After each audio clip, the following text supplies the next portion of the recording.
Olá pessoal, vamos aprender agora como a gente faz um ranking automático no Excel. O que é isso de ranking automático? É você fazer um ordenamento automático. Toda vez que você alterar um valor ou inserir um valor novo, ele vai ter uma lista totalmente ordenada via fórmulas do Excel.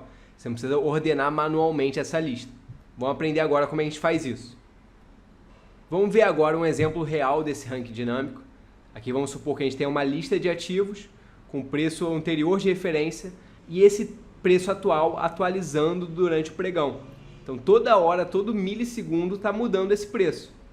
E aqui é justamente onde eu tenho esse ranking automático. O que é esse ranking automático? Aqui eu estou listando as 5 maiores variações positivas e as 5 maiores variações negativas. As 5 ações estão caindo mais. Está tudo baseado nessa lista aqui. É claro que eu poderia vir aqui, ordenar manualmente e botar aqui. Mas lembra que está mudando a cada milissegundo essas ações. Então vai ficar praticamente inviável fazer isso. Vou botar aqui um exemplo. Vou mudar esse preço aqui. E automaticamente essa ação que estaria subindo 10% entrou como maior variação. Vou mudar essa aqui. E de novo essa ação aqui entrou como menor variação. Já ordenou tudo automaticamente. Agora vamos entender como a gente faz isso. E é muito simples, a gente precisa entender duas fórmulas do Excel. A primeira fórmula é a fórmula rank, ou simplesmente em português, ordem. É uma fórmula muito simples de entender. E essa função rank, ou ordem em português, é uma função bem simples. Ela está aqui nessa coluna aí.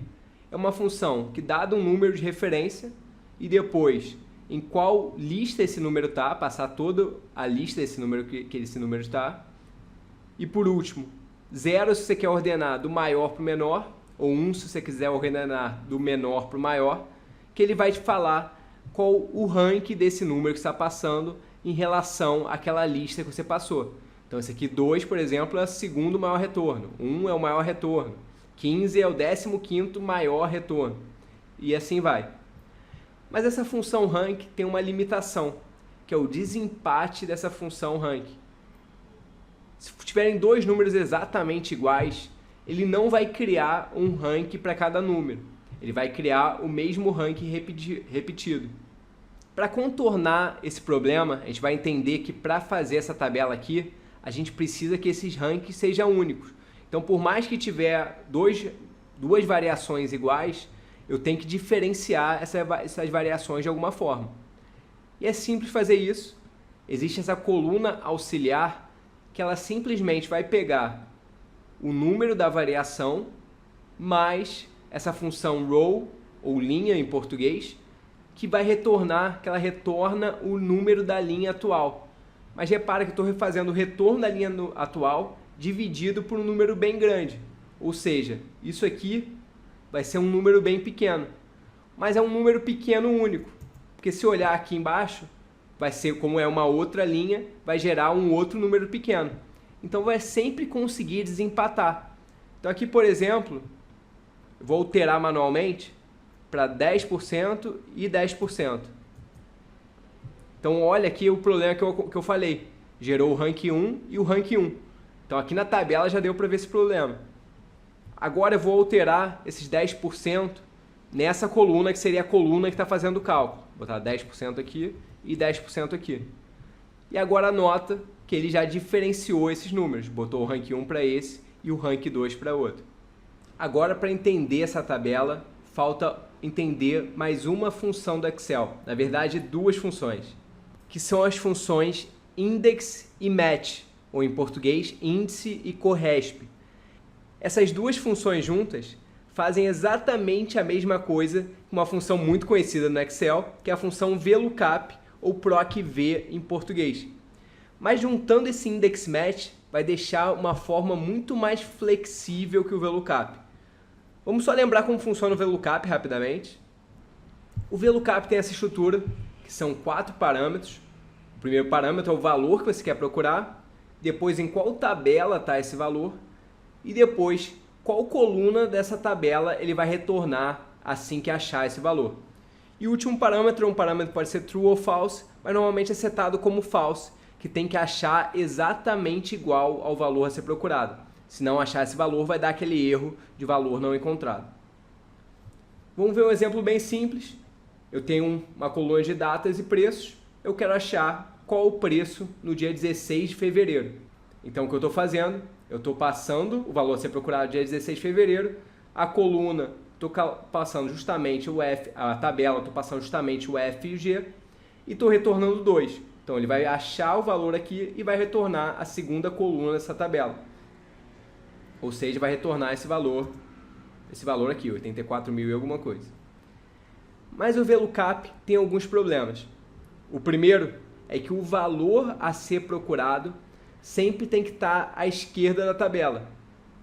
Vamos supor que, por exemplo, eu tenho primeiro a coluna de preços e depois a coluna de datas. Eu não ia conseguir fazer o VLOOKUP. Eu tenho que criar uma coluna extra. E depois, se eu fizer uma coisa simples como adicionar uma coluna aqui, o Excel automaticamente expandiu minha tabela, mas aqui ele está retornando a segunda posição, que está tudo vazio, como eu adicionei uma coluna. E mudar para 3 para retornar a terceira coluna. Agora vamos entender como fazer esse VLOOKUP usando a função IndexMatch, ou em português índice e corresp, e como isso vai deixar esse VLOOKUP mais flexível. A estrutura é parecida, mas juntando duas funções. Não precisa decorar, vai ter lá como exemplo toda vez que for usar, mas a estrutura é o seguinte. Dentro da função match está o valor a ser procurado, e aqui a coluna onde está o valor, e aqui setado false, que é igual ao VLOOKUP, para achar exatamente o valor. E no início da função índice é a coluna que vai retornar o valor que ele achar. Então, a principal diferença do index match com o VLOOKUP é que no VLOOKUP você passa uma tabela. Aqui você passa diretamente a coluna onde está o valor a ser procurado e a coluna aonde ele vai retornar caso achar. Aí aqui é aquele mesmo exemplo anterior, mas usando agora o index e o match, ou seja, aqui o J é o valor que eu quero achar, o G é onde está a coluna que eu estou procurando o valor e o H a coluna que vai retornar, que está associada à coluna que ele vai achar o valor. E por que essa estrutura deixa mais flexível? Primeiro, que eu posso adicionar uma coluna agora, não vai afetar em nada a minha célula. E o melhor, eu não tenho mais aquela limitação que o valor que eu estou procurando precisa estar à esquerda do valor que ele vai retornar. Eu posso inverter essas colunas, que a minha fórmula vai continuar funcionando normalmente. Agora, entendido essa função IndexMatch, como criar esse VLOOKUP flexível, fica fácil de entender essa tabela. Aqui eu tenho uma lista de 1 a 5, e aqui eu tenho simplesmente esse IndexMatch que a gente aprendeu. Procurando esse 1 nessa coluna de rank e retornando a coluna de ativo. Então vai retornar o ativo associado ao rank 1. Aqui para as menores variações, eu só peguei o máximo, o número máximo, qual é o número máximo do rank, então quantos ativos tem nessa lista, e fui diminuindo 1 a 1. Então parte do 15 chega no 11. De novo, agora é só um index match com a coluna do ativo e depois um index match com a coluna da variação. Então é assim que eu faço um ranking dinâmico. Posso mudar, aumentar minha lista de ativos aqui, os valores podem mudar a qualquer hora, que essa tabela vai se atualizar automaticamente.